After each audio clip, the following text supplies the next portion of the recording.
So third problem, solve d square plus 1 into y equal to secant square x by method of variation of parameters. So already ఇలాంటి సమ్మే మీకు ఇందులో ఇచ్చారు, మీ same పేపర్లో ఇచ్చారు. Same question same పేపర్లో ఉంది. 4 secant square x ఎంతో ఉంది అక్కడ. ఓకేనా? సో ఆ మోడల్ అనమాట.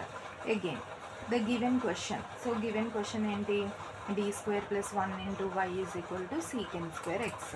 మళ్ళీ auxiliary equation is f of m is equal to 0. అంటే ఏం చేయాలమ్మా? d ప్లేస్లో m పెట్టాలి. So m square plus 1 is equal to 0. d ప్లేస్లో m పెట్టాను. m square plus 1 equal to 0. So m square equal to plus 1 అంటే వెళ్తే ఎంత? -1. m ఈజ్ ఈక్వల్ టు ఎంత?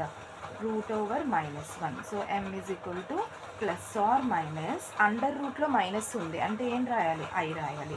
√1 అంటే ఎంత? 1. చెప్పాను కదా ఆల్రెడీ ఫస్ట్ సమ్ కూడా మనకి ఇలాగే వచ్చింది. సో ఇప్పుడు దీన్నే మనం ఎలా రాసుకుంటాము? 0 ± i1 అని రాసుకోవాలి. అంతే కదమ్మా? Complex number. దేంతో కంపేర్ చేయాలి? m = a ± ib కంపేర్ చేయాలి, కాంప్లెక్స్ నెంబర్ కాబట్టి. సో a = ఎంత? 0. b = ఎంత? 1. So a = 0, b = 1. ఓకేనా? పెట్టిన తర్వాత so roots are complex. Roots ఏమవుతాయి మనకి? కాంప్లెక్స్ నెంబర్స్ అవుతాయి. Roots are complex. Roots complex అయితే సిఎఫ్కి formula e⁴x c1 cos bx + c2 sin bx. ఓకేనా? ఆల్రెడీ ఫస్ట్ సమ్ అంతా ఇలాగే చేసాం మనం. సో e⁴a అంటే ఎంతమ్మా? 0x c1 cos b అంటే ఎంత? 1x + c2 sin b అంటే ఎంత? 1x. సో e⁴0 ఎంత? 1. సో ఏమొస్తుంది మనకి? c1 cos x + c2 sin x. ఓకేనా? ఇది సిఎఫ్ వచ్చింది. ఇప్పుడు మనం సిఎఫ్ని దేంతో కంపేర్ చేయాలి? c1u + c2vతో కంపేర్ చేయాలి. ఓకేనా? సిఎఫ్ని దీంతో కంపేర్ చేయాలి. కంపేర్ చేస్తే c1 పక్కన u ఉంది, c1 పక్కన cos x ఉంది. అంటే u = ఎంత? cos x. నెక్స్ట్ c2 పక్కన v ఉంది, c2 పక్కన sin x ఉంది. అంటే v = ఎంతమ్మా? sin x. Okay. Next u'. cos xకి డెరివేటివ్ ఎంత? -sin x. v' sin xకి డెరివేటివ్ ఎంత? cos x. Next Wronskian of uv అంటే ఎంత? uv' - vu'. ఓకేనా? ఫార్ములా వేసాను. ఫార్ములా కదా బాక్స్లో పెడుతున్నాను. సో u అంటే ఎంతమ్మా? cos x ఇంటూ v' అంటే cos x మైనస్ v అంటే ఎంత? sin x ఇంటూ u' అంటే ఎంత? -sin x. ఓకేనా? వచ్చినవన్నీ సబ్స్టిట్యూట్ చేశాను. So cos x into cos x ఎంత? cos square x. Minus into minus plus, sin x into sin x ఎంత? sin square x. What is cos square x + sin square x? Trigonometric identity 1. So w Wronskian of uv. Left side Wronskian of uv చేసాము. చేస్తే ఎంత వచ్చింది మనకి? 1 వచ్చింది. Box పెట్టండి. Next మనకి క్వశ్చన్లోని రైట్ హ్యాండ్ సైడ్ ఏముందమ్మా? secant square x ఉంది. What is secant square x? Right hand side ఏదైతే ఉందో దాన్ని మనం ఏమనుకుంటాం? r అనుకుంటాం. So r = secant square x. Okay. ఇప్పుడు ఏకి ఫార్ములా ఏంటి?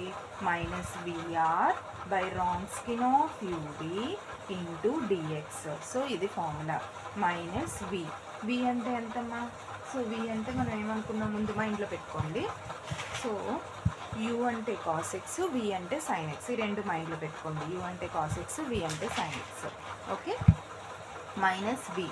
-v అంటే ఎంత? sin x ఇంటూ r అంటే ఎంత? secant square x by Wronskian of uv ఎంత వచ్చింది? 1 వచ్చింది. ఓకేనా? చూడండి ఒకసారి చూపిస్తున్నాను. రాన్స్కిన్ ఆఫ్ uv 1 అమ్మ. u అంటే ఎంత? cos x, v అంటే sin x. మైండ్లో ఉంచుకోండి. ఇవన్నీ సబ్స్టిట్యూట్ చేశాను. ఏవే ఉన్నాయో అవన్నీ సబ్స్టిట్యూట్ చేశాను. So minus integral sin x into secant square x ఏమని రాయొచ్చు? 1/cos square x. ఓకేనా? Into dx. Next minus integral sin x into 1/cos square x ఏమని రాయొచ్చు? 1/cos x into 1/cos x into dx రాయొచ్చు కదమ్మా? ఇలా రాశాను. Next minus integral sin x/cos x. ఈ రెండు చూడండి. ఈ రెండు ఏమవుద్ది? sin x/cos x ఎంత?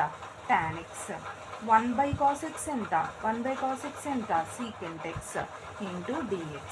సో ఏమొచ్చింది minus integral secant x into tan x into dx. What is integral secant x into tan x? Formula integration formula integral secant x into tan x కి integration formula secant x. ఓకేనా? So మనం ఏం చేసాం left side A. So A ఏమొచ్చింది మనకి minus secant x వచ్చింది. ఏ అంటే minus secant x వచ్చింది. ఓకేనా? నెక్స్ట్ బి చేయాలి. సో బి అంటే ఫార్ములా ఏంటి integral ur by Wronskian of uv dx formula వేసాము. సో ఇంటిగ్రల్ u అంటే ఎంతమ్మా u అంటే మనకి కాస్ ఎక్స్ మైండ్లో పెట్టుకోమన్నాను కదా. సో u అంటే కాస్ ఎక్స్ r అంటే ఎంత r అంటే secant square x by Wronskian of uv ఎంత వచ్చింది 1 వచ్చింది dx. Next integral cos x into secant square x ఏమని రాయొచ్చు 1 బై కాస్ స్క్వేర్ ఎక్స్ అని రాస్తాము ఇంటూ dx. ఓకేనా? నెక్స్ట్ కాస్ ఎక్స్ ఇక్కడ ఒక కాస్ ఎక్స్ ఇక్కడ కాస్ స్క్వేర్ ఎక్స్ కదా, ఇంకొక కాస్ ఎక్స్ క్యాన్సిల్ అంటే ఏం మిగిలింది integral 1 by cos x into dx మిగిలింది. So that is integral 1 by cos x ఎంత సీకెంట్ ఎక్స్ dx. ఓకేనా? ఇంటిగ్రల్ సీకెంట్ ఎక్స్కి formula log secant x plus tan x. ఓకేనా? ఇది integration formula integral secant x అంటే log secant x plus tan x. సో ఇక్కడ ఎంత ఉంది b ఉంది. So b is equal to log secant x plus tan x formula వేస్తాను. ఓకేనా? ఏ వచ్చింది బి వచ్చింది. ఇప్పుడు పిఐ రాసేసుకుందాం. So PI is equal to formula ఏంటి au plus bb. Okay, this is the formula I'm keeping in a bracket. So PI is equal to A ఎంత వచ్చిందమ్మా A is equal to minus secant x వచ్చింది. So A is equal to minus secant x. U అంటే ఎంత you అంటే cos X మైండ్లో పెట్టుకోమన్నాను కదా. Next B అంటే ఎంత log secant x plus tan x. B అంటే log secant x plus tan x into V ఎంతమ్మా వి అంటే మైండ్లో పెట్టుకోండి సైన్ ఎక్స్ స్టార్టింగ్ పేజెస్లో ఉంది కదా. వి అంటే సైన్ ఎక్స్ యూ అంటే కాస్ ఎక్స్. సో ఇది పిఐ వచ్చింది. పిఐ వచ్చాక మనకి general solution. So what is the general solution is y is equal to CF plus PI. ఓకేనా? సిఎఫ్ ఎంత వచ్చింది ఫస్ట్ పేజ్లో ఉంటుంది చూడండి.